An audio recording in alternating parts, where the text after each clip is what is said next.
करें तो अहिच्छत्रपुर है, ये चौहानों की शुरुआती राजधानी थी। तो 16वें का आंसर क्या हो गया? अहिच्छत्रपुर नागौर हो गया।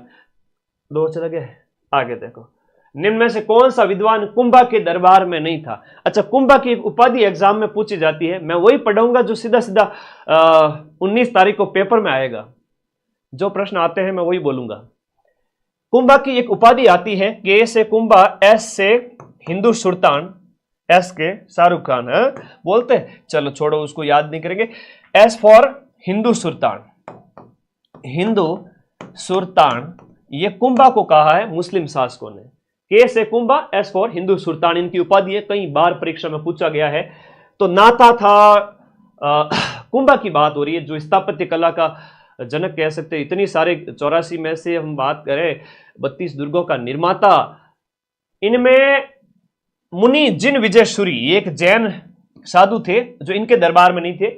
मुनि सुंदर सूरी, सुंदर टिल्लो, नाथो, ये सब थे, याद रखिएगा। लेकिन मुनि जिन विजय सूरी नहीं था। 17 का आंसर बी हो गया।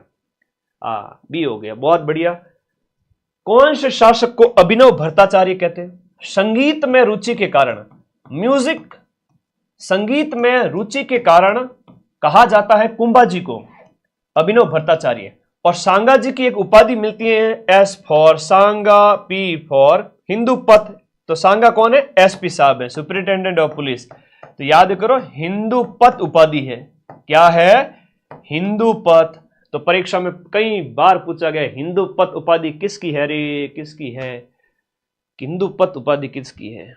मेरा तो फोन ही पीछे रह गया। कितने 4700 live. It's a genuine live. अब तो लास्ट दिनों में अच्छे लाइव चलेंगे, जेन्युइन लाइव भी 10,000 तक आ जाएंगे। लेकिन 10-15 दिन पहले जो मेरे साथ गेम हुआ था, 7 दिन पहले, उसके लिए थोड़ा सा मुझे डर के रहना पड़ता है। कई बार मैं सोचता हूं बच्चों का नुकसान ना हो जाए। तो यहां से सीधे सीधे प्रश्न पेपर में देखने को मिलेंगे। संगीत में रुचि के कारण सांगा कुंभा को कहते हैं, याद रखना, ठीक है। अभिनव भट्टाचार्य, अच्छा अभिनव भट्टाचार्य के साथ साथ इन्हें और भी कहते हैं हाल गुरु, दान गुरु, जितने भी गुरु है ना, दान गुरु, हाल गुरु, छाप गुरु, हाल गुरु, छाप गुरु, राणो रासो, कई सारी उपाधियां सारी आपकी कुंभा की है। गिंगोली जो पर्वत सर का युद्ध है, गिंगोली जो पर्वत सर का युद्ध है 1807 ईस्वी में किसके बीच में लड़ा गया था? अपने जोधपुर और जयपुर। और यह युद्ध इसलिए लड़ा गया था आपके कृष्णा कुमारी, जयपुर और जोधपुर के बीच में, जयपुर और जोधपुर के बीच में कृष्णा कुमारी विवाद को लेकर। पूरी डिटेल व्याख्या वगैरह यहां जीके की नहीं करेंगे। हमने वो 12 घंटे की जो पीडीएफ पढ़ी थी ना, उसमें सब में आया हुआ है, मैं डाल दूंगा आज वापस से। कृष्णा कुमारी विवाद के चलते, है ना, उस घराने में शादी हो गई, लेकिन वहां पर डेथ हो गई तो जयपुर के साथ संबंध बना दिया। तो फिर बोले हमारे यहाँ पर लड़की दी हुई तुम वापस कैसे ले जा सकते हो? तो लड़ाइयाँ हो जाती थी पहले। तो एक बार ऐसा हुआ, उदय सिंह और वो जो अजमेर का कोई था एक सूबेदार, तो छुड़वाया था अपनी पासवान को, तो उसकी औरत के लिए भी लड़ाई हो गई थी। हल्दी घाटी के युद्ध को किस विद्वान ने खमनौर का युद्ध कहा था? ऐसा होता था, है ना, कोई बड़ी बात नहीं। खमनौर का युद्ध है वो अबुल फजल ने कहा।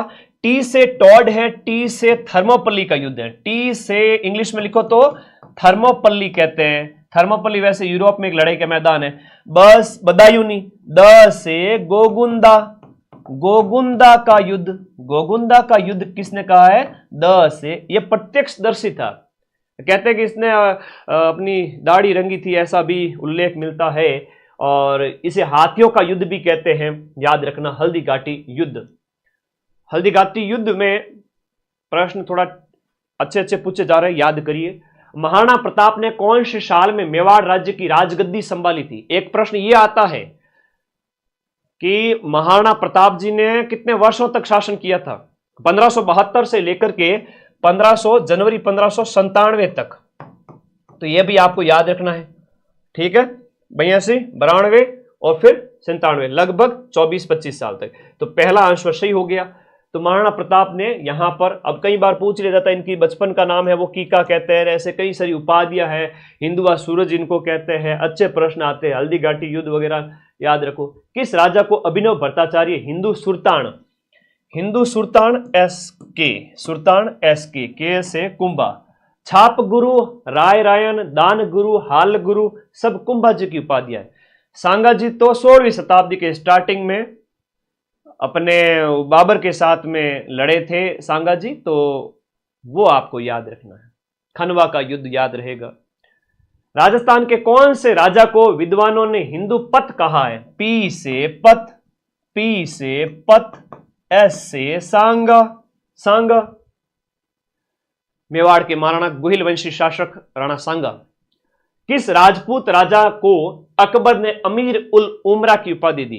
तो देखो, भारमल और भगवंत दास दोनों को ही दी थी। तो यहां पर दिए गए में भगवंत दास है, जबकि इसका पिता है वो भारमल, वो यहां नहीं दिया हुआ है। तो पिता भारमल को भी ये उपाधि दी थी। तो भारमल राजस्थान का वो पहला शासक था जिसने वैवाहिक संबंध स्थापित किया था। तो मुगलों के साथ पहला वैवाहिक संबंध आमेर के कछवाओं ने स्थापित किया था। पहली बार शादी करी कि ठीक है हम आपकी सेवा में रहेंगे, वैवाहिक संबंध स्थापित कर लेते, ठीक है। तो आज देखते हो जयपुर में बहुत अच्छी अच्छी चीजें बनी हुई है। पहले के हमले मेवाड़ में हो ज्यादा होते थे, यहां कम होते थे। तो एक पूछा जाता है फरजंद की उपाधि किसको मिली है? फरजंद का मतलब होता है बेटा, और ये फरजंद की उपाधि है ना, ये फरजंद की उपाधि है वो मान सिंह को मिली थी। मान सिंह को फरजंद की उपाधि किसने दी थी?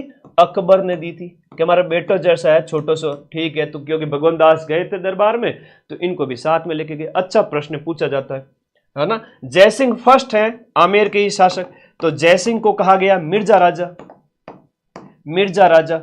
और जयसिंह जो सेकंड है उनको कहा गया सवई। जयसिंह सेकंड को सवाई जयसिंह की उपाधि है ना, सवाई की उपाधि औरंगजेब के द्वारा दी गई, औरंगजेब के द्वारा। और यह उपाधि दी गई किसके द्वारा? आपके शाहजहां के द्वारा 1637-38 में शाहजहां। यह भी पूछा गया है, जयसिंह वाली ये भी पूछी गई, याद रखना। कछवा राजा, जो कछवा राजवंश या ढूंढाड़ राज्य का संस्थापक कौन है? हाँ, 5-7 हजारी मनसब भी था। अभी 5000 के लगभग लाइव है। It's a genuine live. Okay, 4700। Thank you for this love.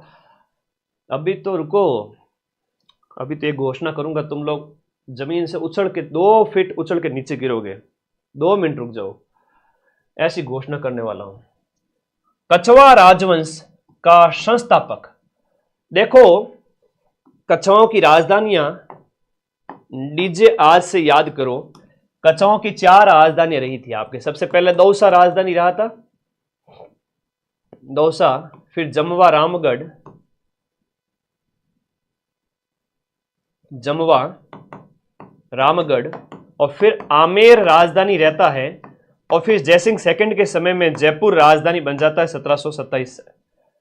तो कछवा राजवंश का जो संस्थापक है वो दुल्ले राय, तेजकरण, ढोला, तेजकरण, ये सारी की सारी उपाधियां इन्हीं की है। और 1138 के लमसम में यहां पर मीणाओं का राज था, तो इन्होंने अपना राज स्थापित किया था 1138।